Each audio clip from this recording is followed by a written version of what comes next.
자, 오늘 선지서 14번째 시간 하박국서에 대해서 여러분과 함께 나누고자 합니다. 자, 우리 선지서 주제 5가지가 있었지요. 5가지의 주제를 함께 보겠습니다. 같이 읽습니다. 시작. 이스라엘의 죄를 깨닫게 함, 회개를 촉구함, 심판하시나 구원하신다. 메시아 구원자가 올 것이다. 세상 나라는 망하고 하나님의 나라만 영원하다. 아멘. 자, 오늘도 이 주제를 중심으로 하박국서를 살펴보겠습니다. 먼저 우리 하박국서 보시면은 1장 1절이 이렇게 되어 있습니다. 같이 한번 읽을까요? 선지자 하박국이 묵시로 받은 경고라, 이렇게 되어 있지요. 여기 적지는 않았는데 하박국서 하면은 머리에 딱 떠오르는 구절이 있지요. 우리 3장 16절 17절 한번 가볼까요? 17, 18절 여기 적는다는 걸 제가 잊어버렸는데 3장 17, 18절 제가 읽어드립니다. 비록 무화과 나무가 무성하지 못하며 포도나무에 열매가 없으며 감람나무에 소출이 없으며 밭에 먹을 것이 없으며 우리의 양이 없으며 외양간에 소가 없을지라도 나는 여호와로 말미암아 즐거워하며 나의 구원의 하나님으로 말미암아 기뻐하리로다. 아멘. 자, 이 말씀이 많은 분들에게 위로와 힘과 소망을 주는 말씀이지요. 그런데 여러분, 이 말씀의 배경이 그리 간단한 게 아니에요. 단순하게 그냥 뭐가 없을 때 내가 아무것도 없어도 하나님으로 즐거워하고 기뻐하겠습니다 라는 정도가 아니라, 여기 무화과 나무에 열매가 없고 포도나무에 열매가 없고 외양간에 소가 없어지는 이 상황이 단순하게 그냥 좀 살다가 고난당하는 정도가 아니라, 이 상황이 아주 심각한 하나님의 징계와 심판을 설명하고 있는 상황이라는 것을 우리가 앞의 내용을 봐야 이해할 수가 있어요. 그러니까 여러분, 계속 보는 거지만 우리가 지금 선지서를 통으로 보고 있지 않습니까? 저도 예전에 강해 설교를 할 때는 이렇게 한 단락 한 구절 한 구절 이렇게 설교할 때에는 그 구절구절에서 주는 어떤 메시지들이 있잖아요. 그걸 중심으로 전했는데 이렇게 통으로 보다 보니까 앞뒤가 다 보이는 거예요. 그래서 저도 이번에 많은 은혜를 경험하고 있는 것이, 왜 이 말씀이 나왔을까가 1, 2, 3장 전체를 보고 나니까 그게 선명하게 보이는 거지요. 다시 말씀드리지만 지금 이 상황은 그냥 살면서 좀 고난당하고 어려움을 당하는 그 정도가 아니라 하나님의 심판이 임하고 있는 상황이다 라는 것을 이해하고 나면은 이 말씀이 얼마나 엄청난 말씀인지, 또 어떻게 하나님의 심판이 임하는 그 상황에서도 이 선지자 하박국은 하나님을 기뻐합니다라고 고백할 수 있었는지를 보게 되는 거예요. 그래서 이 말씀의 무게감과 깊이를 훨씬 더 깊이 경험할 수 있을 거라고 생각합니다. 그래서 하박국서는 제가 준비하다 보니까 2주를 좀 해야 될 것 같아요. 이번 주와 다음 주 2번에 걸쳐서 이 하박국서를 살펴보겠습니다. 자, 방금 우리가 읽은 대로 하박국 1장 1절은 선지자 하박국이 묵시로 받은 경고라, 이렇게 되어 있어요. 자, 이거 외에 아무런 정보가 없어요. 그러니까 하박국서는 바로 본론으로 넘어가요. 그래서 하박국이 어떠한 배경에서 태어난 사람인지, 하박국이 무슨 직업을 가지고 있었는지, 족보가 어떻게 되는지 아무런 정보가 없는 사람이에요. 그런데 하박국의 이름 있잖아요. 이 이름의 뜻을 보면 하박국이 이런 사람이었구나라는 게 이렇게 좀 드러나는 것을 확인할 수가 있어요. 이 하박국의 이름의 뜻이 뭐냐면 껴안는 자, 메어 달리는 자, 이런 뜻이에요. 그러니까 이 이름에 딱 맞게 하박국이 계속 하나님께 매달리고 있음을 확인할 수 있어요. 조금 이따 말씀드리겠지만 하박국서는 하나님을 향한 질문과 하나님의 대답으로 이루어져 있거든요. 그러니까 하나님의 앞에 이 하박국이 이해되지 않는 현실 속에서 하나님을 향한 가슴 가득한 질문을 가지고 하나님께 메어 달리고 있어요. 하나님, 이건 왜 그랬습니까? 하나님, 이 문제는 어떻게 이해해야 됩니까? 하나님, 왜 이렇게 하십니까? 라고 하나님께 계속 질문을 던지고 하나님은 그 하박국의 질문에 대답해 주시는 내용이 하박국서예요. 그러니까 하박국의 이름 그대로 하박국은 계속 하나님께 매달리면서 하나님을 껴안고 있어요. 하나님 끝까지 붙들고 하나님께 여쭈어보고 질문하고 하나님이 그에게 대답해 주시면서 하나님의 뜻을 알게 되는 내용이 이 하박국서의 내용이지요. 그래서 하박국에 대한 다른 정보는 없지만 그의 이름의 뜻을 통해서 하박국서의 전체 내용까지 우리가 짐작해 볼 수 있다, 이렇게 말씀드릴 수 있습니다. 자, 그러면 이 하박국이 어떤 시대의 사람이었는가라는 걸 우리가 또 봐야 되겠지요. 자, 하박국서의 배경입니다. 우리 이 내용을, 이 도표는 계속 보고 있지요. 자, 보시면 지금 우리는 요시야 왕 때에 이미 나훔과 스바냐서를 봤어요. 그리고 요시야 왕 때에 하박국과 예레미야가 함께 있지요. 자, 이 시대의 선지자들이 우르르 쏟아져 나오고 있어요.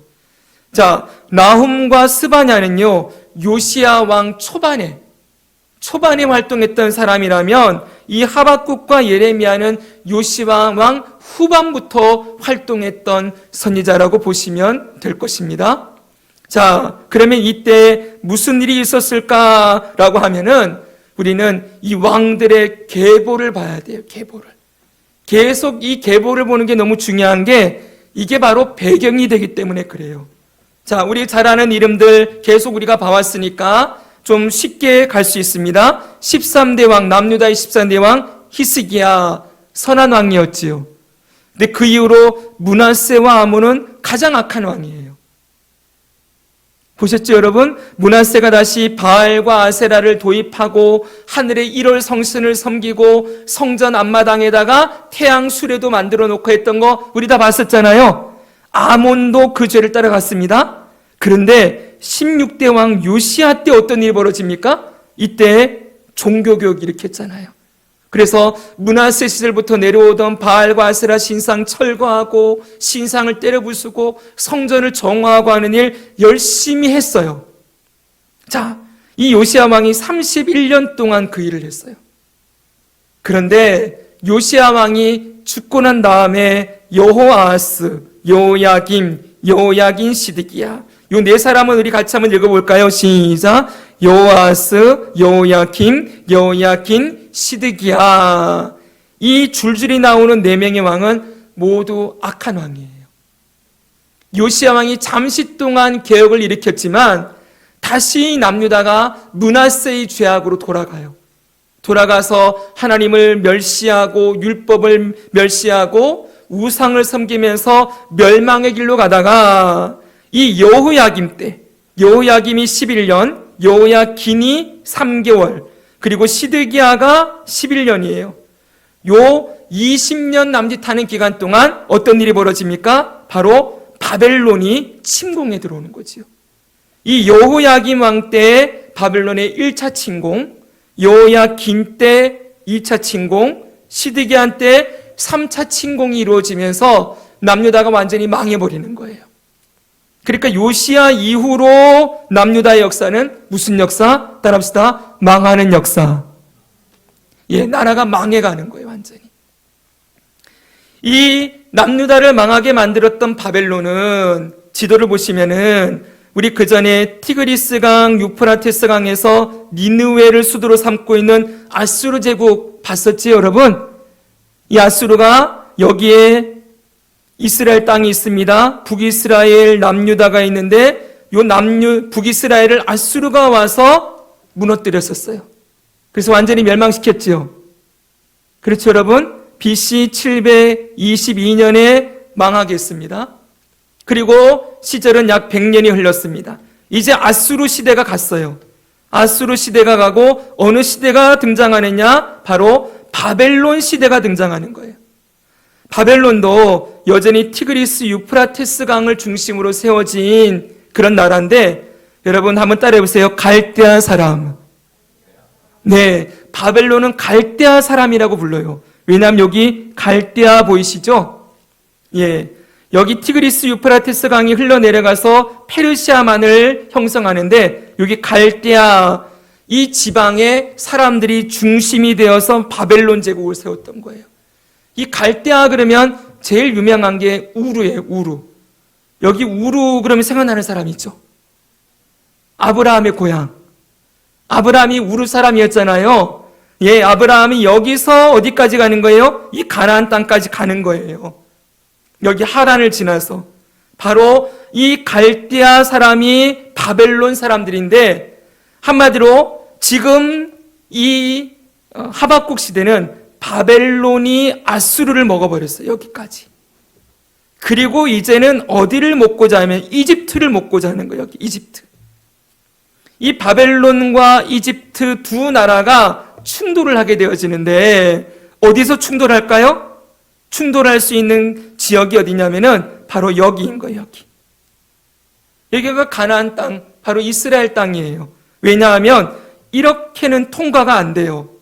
왜 그러냐면 여기 아라비아 사막이 가운데에 딱 버티고 있기 때문에 이집트에서 바벨론으로 이렇게 관통할 수가 없고 바벨론도 바로 이 길로 이집트로 못 가요.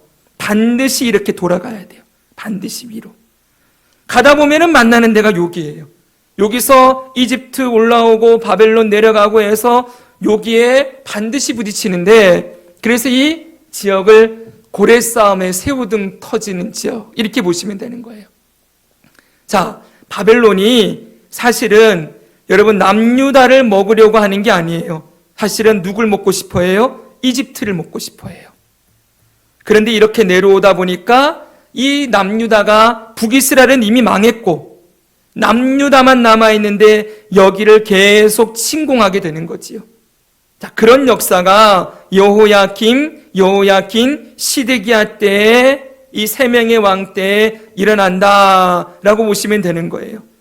그러니까 이 요시야 말기에 누가 등장했다고요? 하박국과 그 다음에 보게 될 예레미야가 등장을 하는데 이 두 선지서를 보면은 앞으로 하나님이 하실 일이 무엇인가를 자세히 설명해 주고 있음을 우리가 확인할 수 있어요.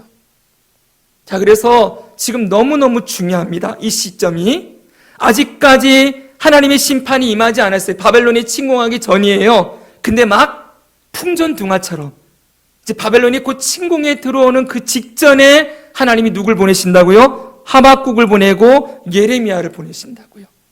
그러면 이런 배경을 가지고 우리가 이제 이 하박국서를 봐야 되는데, 자, 제가 이렇게 써놨어요. 제목을. 당시 남유다 백성들의 질문. 지금 바벨론이 그렇게 커져가면서 나라가 풍전등화의 위협 가운데 있을 때 남유다 백성들이 질문하는 게 있어요. 이 질문을 알아야 선지서가 이 뒷부분이 풀려요. 첫 번째 질문, 왜 우리가 이렇게 고통을 받아야 합니까?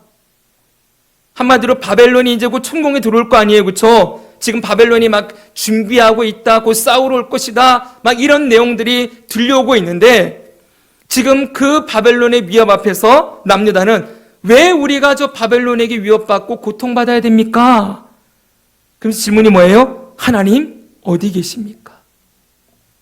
하나님은 왜 우리를 구원하지 않습니까? 하나님이 우리를 버리셨습니까? 이런 질문을 던져요. 거기다가 한 가지 덧붙여지면 이렇게도 얘기해요. 혹시 우리 조상들의 죄 때문에 우리가 징계받는 거 아닙니까? 그럼에도 불구하고 아직 살아있는 생각은 죄 때문에 혹시 하나님이 우리를 심판하시나? 라는 개념은 남아있는 거예요. 근데 그게 자기들의 죄 때문이라고 생각 안 해요. 우리 조상들이 죄 지은 것 때문에 우리가 징계를 받는 거 아닌가? 이러면서 하나님께 질문 던져요. 왜 이런 고통을 우리에게 허락하십니까? 이거예요. 자, 두 번째 질문이 있습니다. 두 번째 질문은 바로 이 바벨론을 통하여 하나님의 선민이 고통받는 것이 정당한가라는 질문이에요. 바벨론은 이방민족이지요. 이스라엘은 선민, 택한 백성들이지요. 하나님이 선택한 백성이에요. 하나님과 언약 관계를 맺어서 하나님이 나는 너희 하나님, 너희는 내 백성이다라고 했던 그 백성이지요. 그런데 어떻게 하나님의 백성을 이 이방 바벨론이 침략할 수 있는가? 그래서 여기서 당연히 나오는 질문이 뭐예요? 왜 하나님은 저 악인은 내버려 두시고, 악인은 누구예요? 바벨론. 이 바벨론이 좀 이따도 보겠지만은 하나님을 믿는 백성들이 아니지요. 우상을 숭배하고 힘을 숭배하고 이러면서 마음껏 악행을 저지르고 나라를 넓혀가고 있는데 하나님은 왜 저 악인을 내버려 두시는가? 그리고 저 바벨론이 어떻게 우리나라를 침공하도록 내버려 두시는가라는 질문을 던지는 거예요. 그러면서 이 질문의 핵심은 이거예요. 하나님은 정의로우신 분이신가? 정의가 뭐예요? 악한 자는 심판하고 의인은 상 주고, 이게 정의지요. 그런데 지금 상황은 뭐예요? 어때요? 저 바벨론이 악한 일을 행하는데 막 주변의 나라들을 침공해서 포로로 잡아가고 나라를 완전히 무너뜨리는 이런 일을 하는데 어떻게 하나님은 저 악인을 그냥 내버려 두실 수 있는가? 그리고 심지어는 그 바벨론이 하나님의 언약 백성인 우리를 침공하도록 내버려 두실 수 있는가? 이 질문이 있는 거지요. 그래서 하나님은 공의로우신 분이신가? 라는 질문을 던지고 있어요. 바로 여기에 대한 해답이 하박국서라는 거예요. 그러니까 하박국서는 이 질문을 알지 못하면 하박국서는 풀리지가 않아요. 하박국서는 이렇게 되어 있습니다. 첫 번째, 선지자들을 통하여 하나님이 대답하시는 거예요. 특별히 하박국서를 중심으로 대답하시는데 하나님 대답은 뭐예요? 이 지금 바벨론을 통하여 이들이 이스라엘이 고통받게 되는 건 바로 죄 때문이라는 거예요. 분명하게 하나님 밝혀요. 너희들의 죄 때문이다.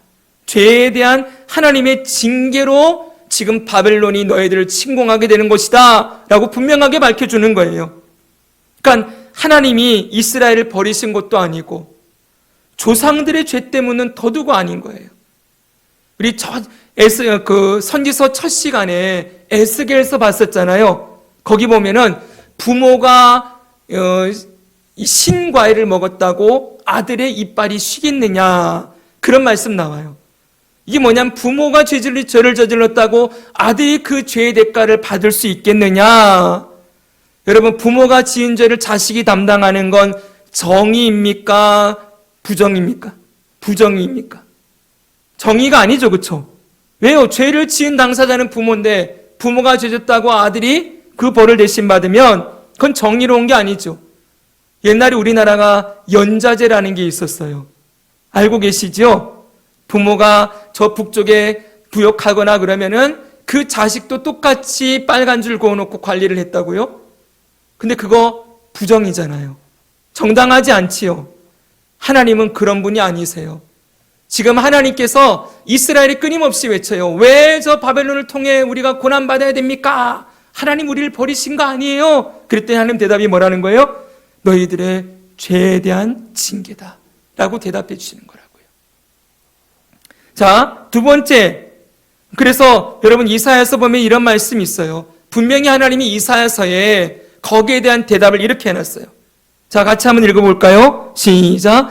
여호와의 손이 짧아 구원하지 못하심도 아니요 귀가 둔하여 듣지 못하심도 아니라 오직 너희 죄악이 너희와 너희 하나님 사이를 갈라놓았고 너희 죄가 그의 얼굴을 가려서 너희에게서 듣지 않으시게 함이니라. 아멘. 하나님이 손이 짧아서도 아니고 귀가 둔해서 듣지 못함도 아니다. 너희의 죄가 하나님과 너희 사이를 갈라놓았다. 그러면서 이는 너희 손이 피해 너희 손가락이 죄악에 더러워졌으며 너희 입술은 거짓을 말하며 너희 혀는 악독을 내밀어. 여러분, 이게 하나님의 대답이에요. 분명히 너희들의 죄 때문이다. 자, 두 번째 질문이 있지요. 고난의 이유는 죄 때문이고 두 번째는 뭐예요? 어떻게 해서 바벨론을 그냥 내버려 둘 수 있습니까? 이거였잖아요. 그렇죠? 하나님은 정의로우신 분이십니까? 그랬더니 대답은 하나님은 결코 악인을 그냥 내버려 두지 않으신다는 거예요. 반드시, 따라합시다. 반드시 악을 심판하신다. 네, 따라서 바벨론도 심판하셔야 마땅하겠지요. 그래서 그것을 말씀해 주고 있어요. 저 바벨론이 지금 하나님의 백성들의 죄를 징계하는 도구예요. 그러나 저 바벨론도 바벨론의 죄로 인하여서 하나님 반드시 심판하실 것이다 라는 걸 가르치고 있어요. 바벨론 내버려 두지 않겠다는 거예요. 그래서 대답은 뭐예요? 결론은 하나님은 공의로우신 분이시다. 하나님의 공의를 분명하게 가르치고 대답해 주시는 것이지요. 자, 그러면 여러분, 여기서 이제 중요한 질문이 나옵니다. 그러면 왜 하나님은 심판하시는가? 이스라엘은 하나님을 거역한 죄 때문에 심판하는 것이고, 바벨론은 그 바벨론의 죄에 대해 심판하시는데 왜 심판하시는가? 여기에 대해서 여러분 대답이 있습니까? 여러분 속에? 하나님은 왜 심판하실까요?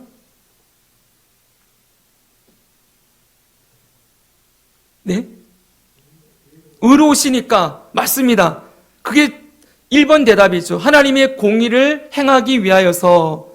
근데 그 공의를 행해서 결국 뭘 하시려고 하실까요?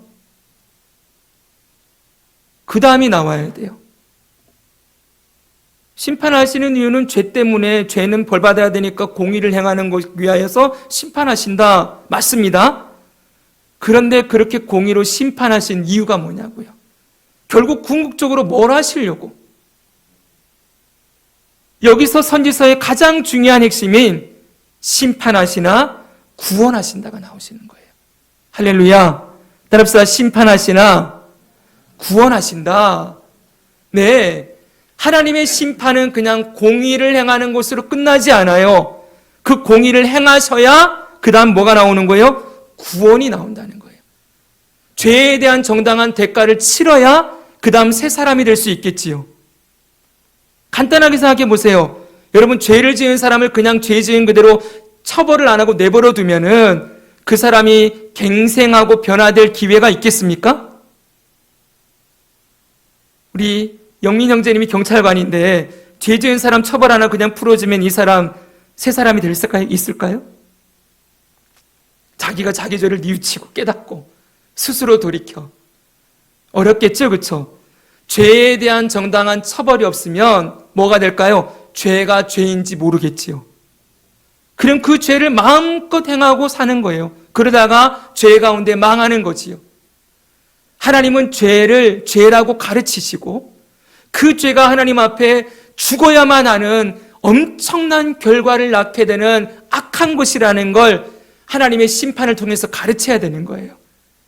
그래야 그들이 어떻게 하는 거예요? 그 죄 가운데서 하나님의 징계를 받으며 회개하고 돌이켜 하나님의 구원하심을 의지하고 요청하며, 하나님, 내가 이 죄를 내 힘으로 해결 못합니다. 내가 살다 보면 끝까지 죄 짓다가 멸망당할 수밖에 없습니다. 이런 나를 이 죄에서 구원해 주십시오. 이 죄의 결과인 죽음에서 나를 살려주십시오 라는 요청이 나오겠지요. 그렇지요. 그래서 심판하신다는 거예요. 결론은 뭐예요? 하나님은 죽이고자 하는 분이 아니라 살리시고자 하시는 분이시다. 할렐루야지요. 하나님의 뜻은 언제나 뭐였어요? 구원과 회복과 생명에 있다는 걸 가르치시는 거예요. 결론은 이스라엘을 구원하시기 위함이에요. 그리고 이스라엘뿐만 아니라 바벨론과 온 열방도 구원하기 위하여 심판을 하시는 것이지요. 그러나 제가 여기 이렇게 적어놨어요. 하박국서에는 직접적으로 구원과 회복에 대한 말씀이 나오지 않는다. 하박국서에는 직접적으로 구원하신다, 회복하신다, 우리 앞에 선지서 보면서 많이 나왔지요.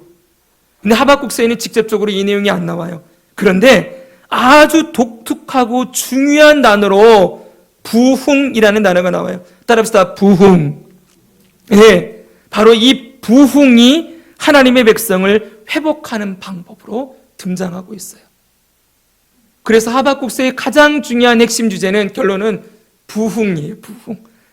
하나님이 부흥이라는 방법으로 하나님의 백성을 회복하실 것이다 라는 걸 알려주고 있지요. 그럼 이 부흥이 뭔지를 다음 주에 보게 될 텐데, 우리가 생각하는 부흥이랑은 좀 달라요. 우리가 생각하는 부흥은 어떤 부흥이죠? 네, 일이 잘 되는 거. 그렇죠. 문제가 술술 풀리는 거. 그리고 결과가 풍성하게 맺혀지는 것. 이걸 우리의 개인의 삶에 적용할 뿐만 아니라 교회로 가져오면 교회의 부흥 그러면 사람들이 뭘로 생각합니까? 숫자가 많아지고, 그리고 건물이 세워지고, 그리고 재정이 풍족해지고, 이런 눈에 보이는 어떠한 열매로 부흥을 생각하잖아요. 그런데 다음 주에 볼 거예요. 하나님이 말씀하시는 부흥은 그게 아니에요. 죄를 아주 엄격하게 심판하는 거예요. 하나님이 하시고자 하시는 부흥은 죄를 있는 그대로 정확하게 심판을 시행하셔서 그 죄 가운데서 하나님을 향한 구원과 소망을 품고 돌아오게 되어지는 것, 그 징계와 고난을 당하는 중에 하나님을 찾고 돌이키게 되는 것, 이것이 부흥이다, 이렇게 말씀하고 있어요. 그러니까 진짜 부흥은 뭐예요? 내가 죄인임을 깨닫게 되는 거예요. 그리고 나에게 소망이 없음을 붙들게 되는 거지요. 그러면서 오직 하나님만이 나의 구원입니다라고 하면서 하나님 앞으로 온전히 돌이키는 것, 그걸 부흥이다, 이렇게 말씀하고 있다는 거예요. 조금 다르지요. 다음 주에 그 부흥에 대해서 조금 더 자세하게 살펴보도록 하겠습니다. 자, 정리하면 뭐예요? 하나님이 왜 심판을 이토록 얘기하는가? 그랬더니 결국 회복하고 구원하고 살리시기 위함이다. 자, 그것을 하박국서를 통해서 보여주고 있는 거예요. 여러분 잘 보십시오. 앞으로 이제 요시야 왕 이후로 계속 여호야김, 시드기야 시대 때 바벨론이 계속 침공해 오겠지요. 이스라엘은 그때마다 물을 거예요. 하나님, 우리를 왜 이렇게 괴롭히십니까?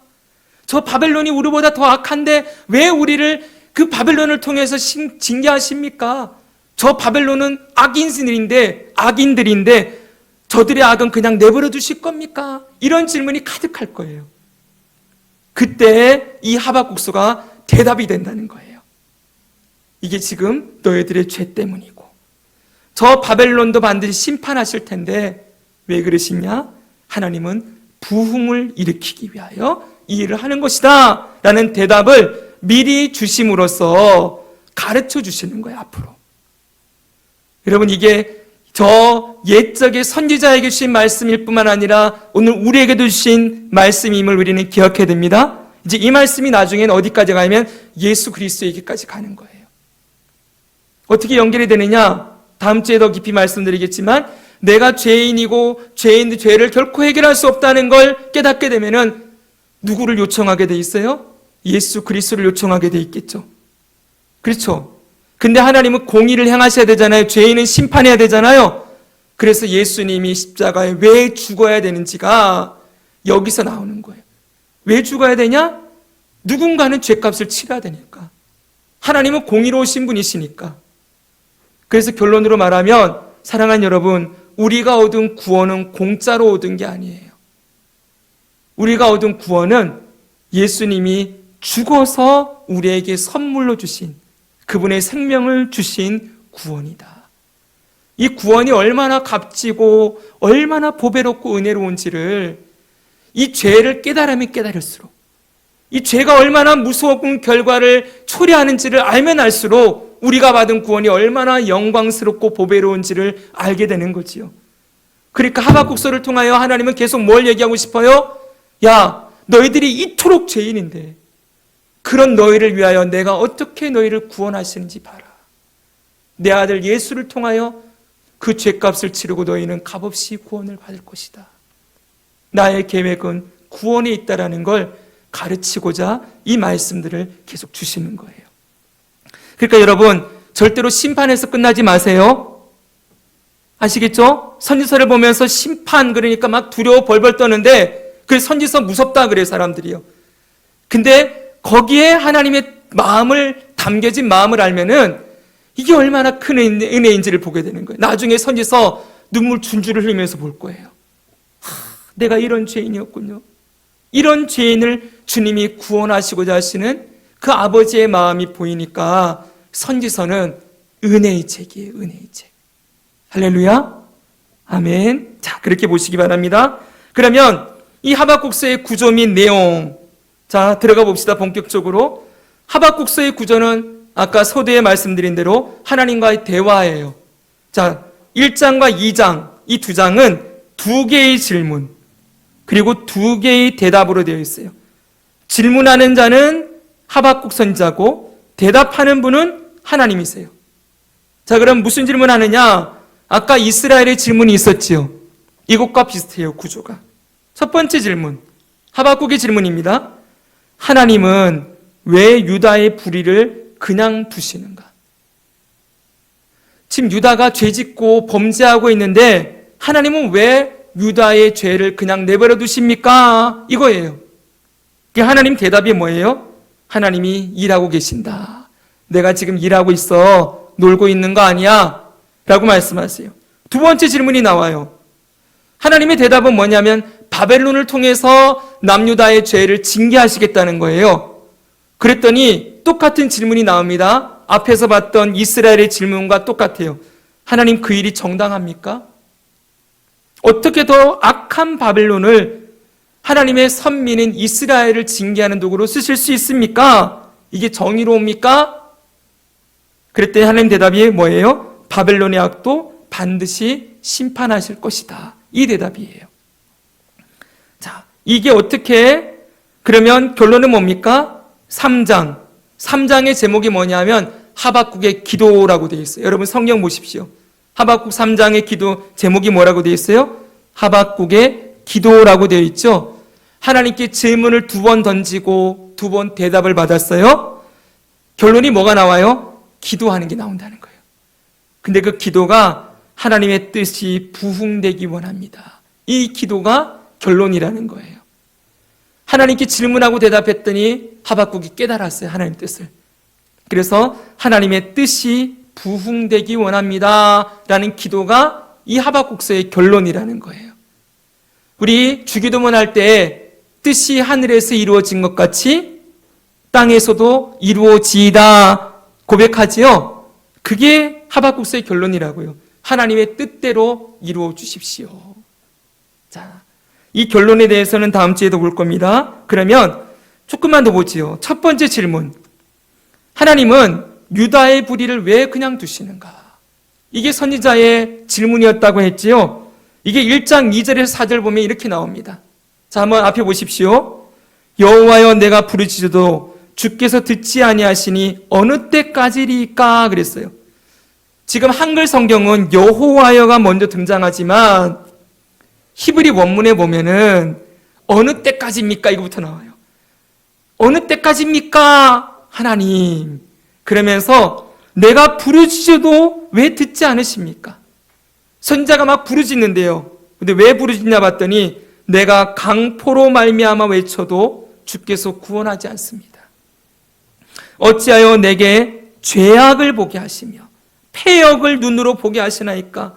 겁탈과 강포가 내 앞에 있고 변론과 분쟁이 일어났나이다. 이게 지금 누구의 상태예요? 남유다의 상태예요. 남유다가 지금 어떤 상태라는 거예요? 죄악이 가득하고 패역이 가득해요. 여기 겁탈과 강포는, 겁탈은 힘을 가지고 폭력을 행사하는 거예요. 강포는 한 걸음 더 나가요.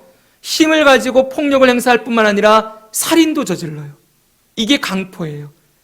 지금 하나님 나라 백성들이라고 하는 이 이스라엘이 죄악, 패역, 겁탈과 강포가 가득한 땅이 되었다는 거예요. 그러면서 변론과 분쟁이 일어났나이다. 이게 뭔지 알아요? 죄를 지으면서도 나 죄 안 졌는데 그러는 거예요.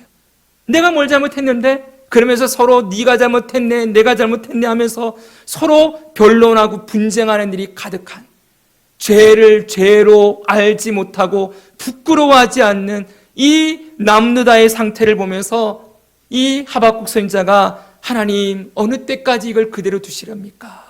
외치고 있는 거예요.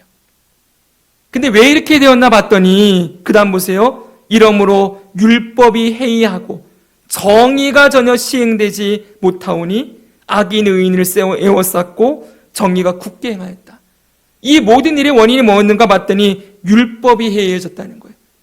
하나님의 말씀이 바로 서지 않았기 때문에 지금 이런 일이 일어났는데 하나님 왜 이렇게 그냥 이 하나님의 백성의 죄악을 그냥 두십니까?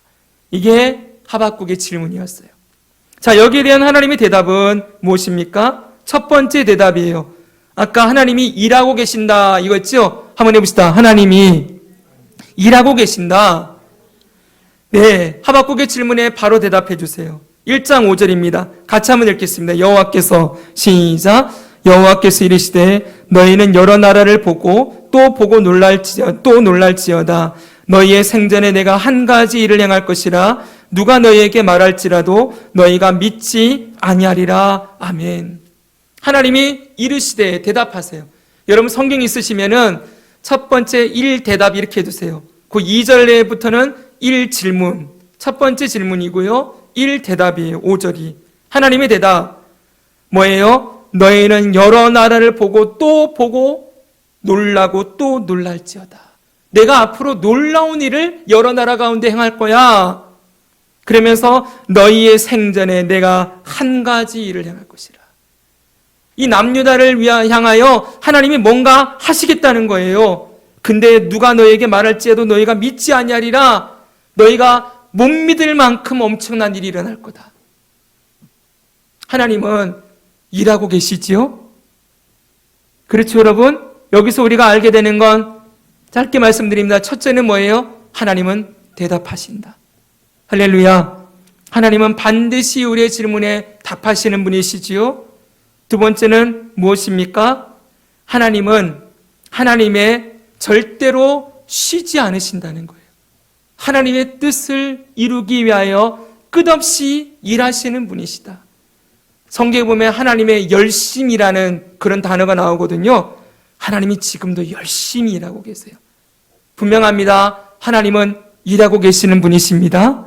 네. 자, 그럼 어떤 일을 하시는가 했더니 바로 바벨론 데려오겠다는 거예요. 자, 6절부터 보면은 여기 많은 내용이 나오는데 내가 사납고 성급한 백성, 그리고 그 다음 보세요. 자기의 소유가 아닌 거처들을 점령하는 내게 아니라 남의 것 빼앗고 다니는 갈대아 사람을 일으켰나니 그랬어요. 따라합시다. 갈대아 사람. 이들이 누구라고 했어요? 바벨론 사람들. 바벨론이 갈대아예요.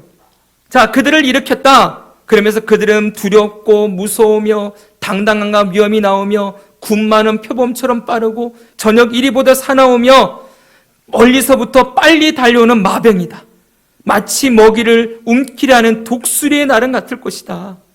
그러면서 사람을 사로잡아 모으기를 모래같이 많이 할 것이요 왕들을 멸시하며 방백을 조소하며 모든 견고한 성들을 비웃고 흉벽을 쌓아 그것을 점령할 것이다.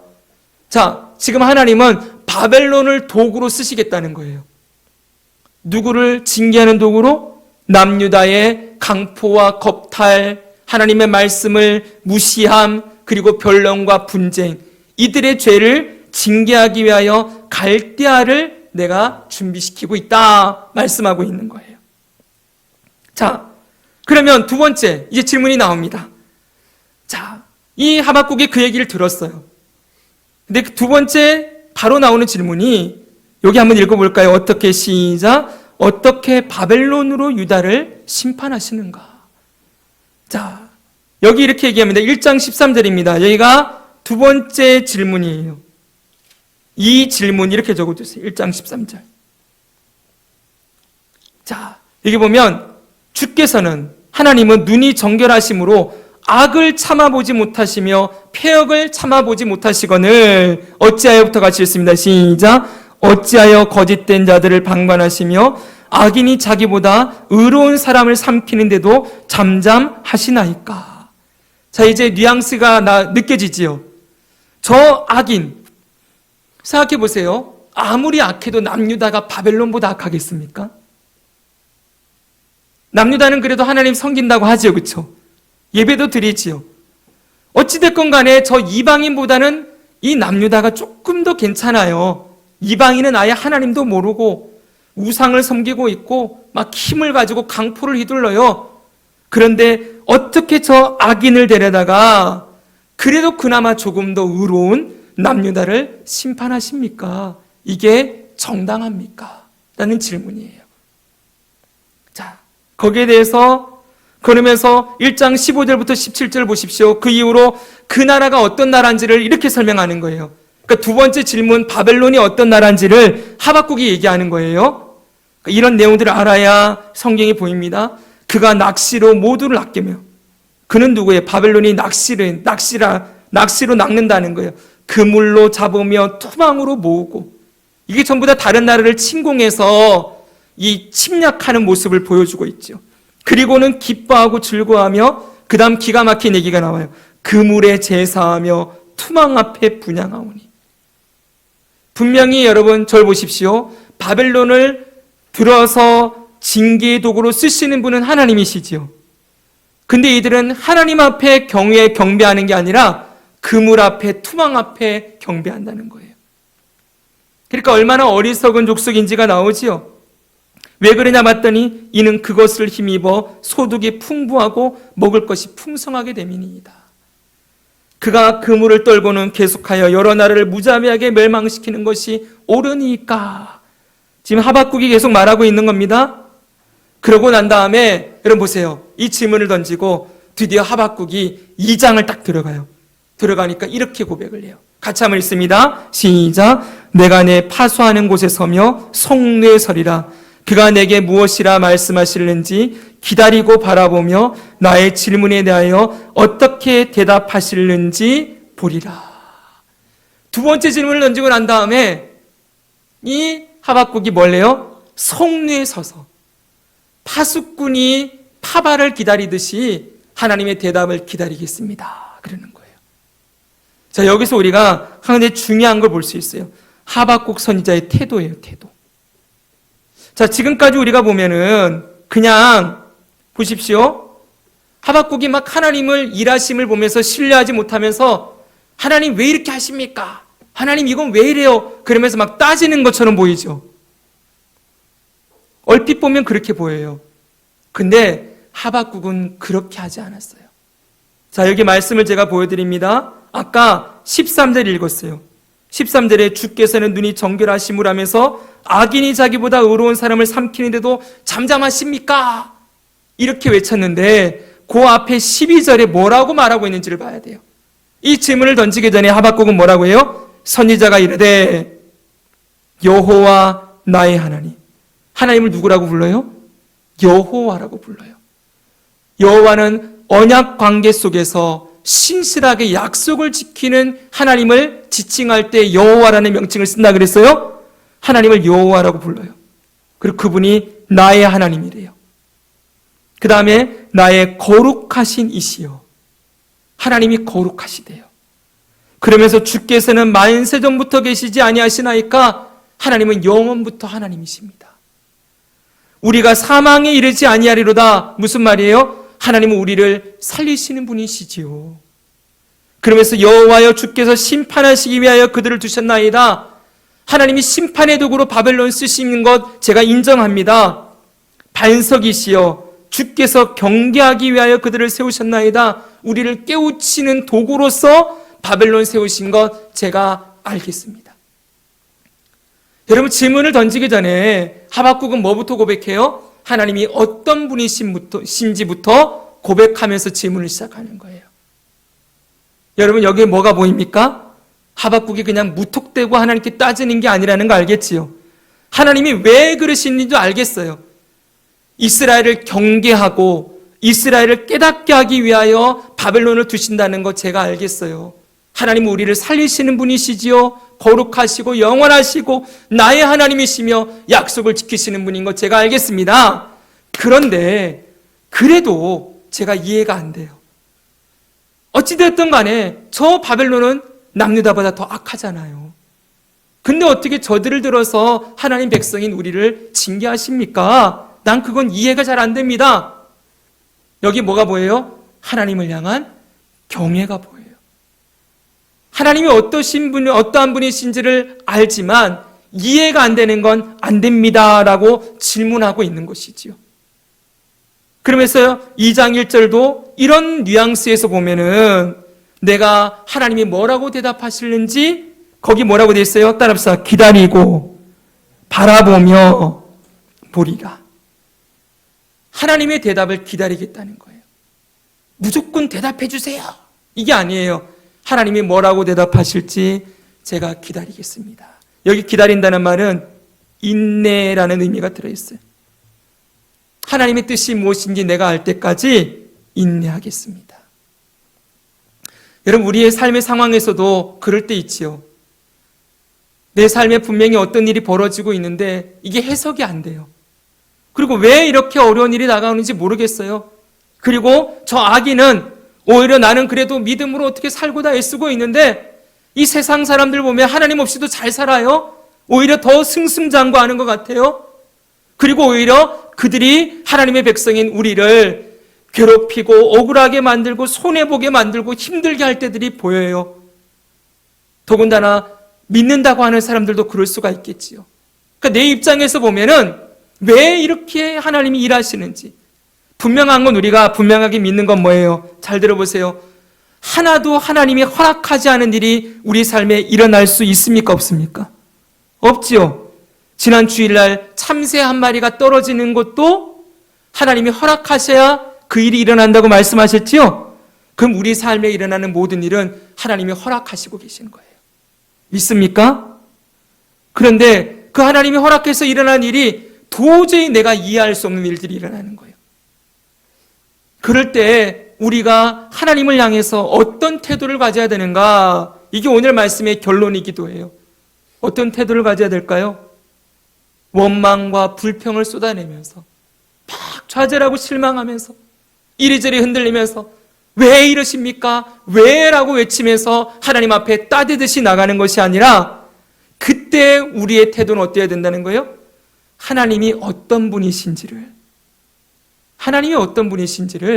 그때 묵상해야 된다는 거예요. 지금 이 하박국이 묵상하는 하나님 어떤 하나님이에요? 어떤 하나님입니까? 바로 여호와 나의 하나님이에요. 할렐루야. 그분이 나의 하나님이십니다. 그리고 그분이 거룩하십니다. 그분은 영원하신 분이십니다. 그분은 반드시 심판하시는 분이시고 경계하기 위하여, 우리를 깨닫게 하기 위하여서 이 일을 주시는 분이십니다. 결론은 뭡니까? 하나님을 알아야 우리 삶에 바른 태도가 나올 수 있어요. 지금 시간 관계상 여기서 끊으려고 그러는데, 여러분, 하나님을 알지 못하면 엉뚱하게 반응할 수 있어요. 왜 그러십니까? 따지듯이. 왜 하나님 가만히 계시는 거예요? 왜 나를 건져주지 않으세요? 왜 이 고난을 끝나지 않게 하십니까? 이러면서 막 하나님 앞에 따지면서 하나님이 마치 부당한 것처럼, 그리고 공정하지 않은 것처럼 따질 수 있는 거예요. 이게 여러분 욥기에도 나와요. 욥의 태도를 보면은 처음에는 그가 주시는 분도 하나님, 그리고 가져가시는 분도 하나님이십니다, 하나님 인정하는 것처럼 보이지만 그 고난 가운데 욥의 마음 저 깊숙한 것을 보니까 하나님이 부당하대요. 내가 하나님께 열심히 잘하고 살았는데 왜 나를 괴롭힙니까? 왜 나에게 이런 벌을 주십니까? 그러면서 하나님 앞에 이렇게까지 요청해요. 재판장이 있었으면 좋겠습니다.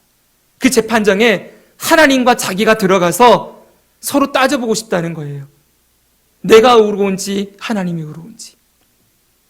여러분, 하나님을 알지 못하면 이렇게까지 갈 수 있어요. 그러나 여러분, 마지막에 욥기에 보면은 하나님이 어떤 분이신지를 욥기 46장부터 쭉 말씀해 주거든요. 그 하나님이 어떤 분이신지를 다 듣고 난 다음에 욥이 뭐 하는지 아십니까? 욥이 죄를 뒤집었어요. 그리고 회개해요. 회개하며 이렇게 고백해요. 내가 지금까지는 귀로 하나님을 들었는데 이제는 눈으로 하나님을 봅니다. 그러므로 내가 죄 가운데서 하나님께 회개하나이다. 그래요. 여러분, 욥이 회개할 게 뭐가 있어요?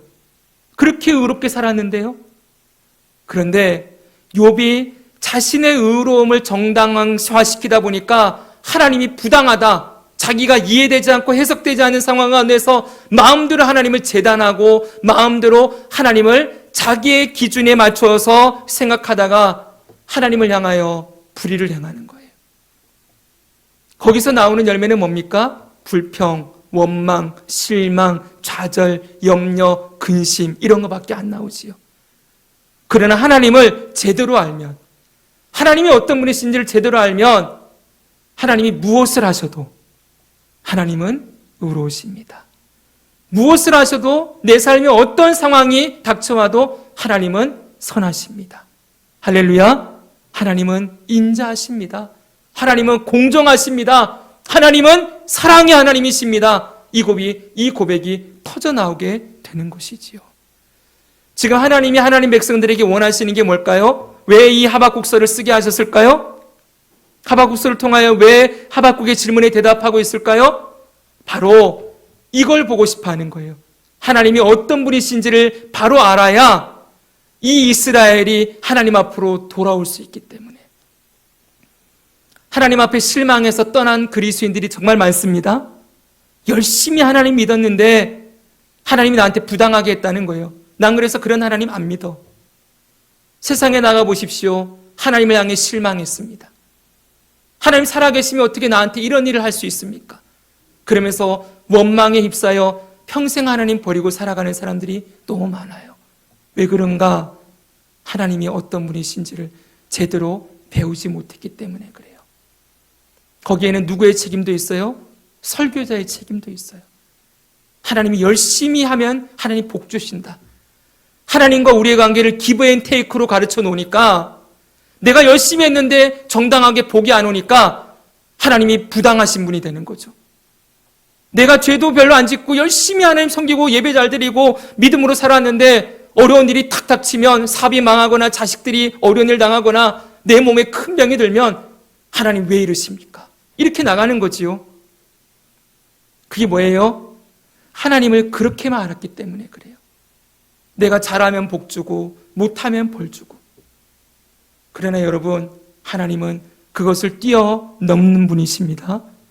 하나님은 나의 하나님이시요 거룩하신 분이시요 공의로우시며 사랑과 은혜와 자비가 한이 없으신 분이라는 걸 우리가 인정하고 받아들이면 무슨 일이 있어도 하나님을 오해하지 않을 수가 있어요.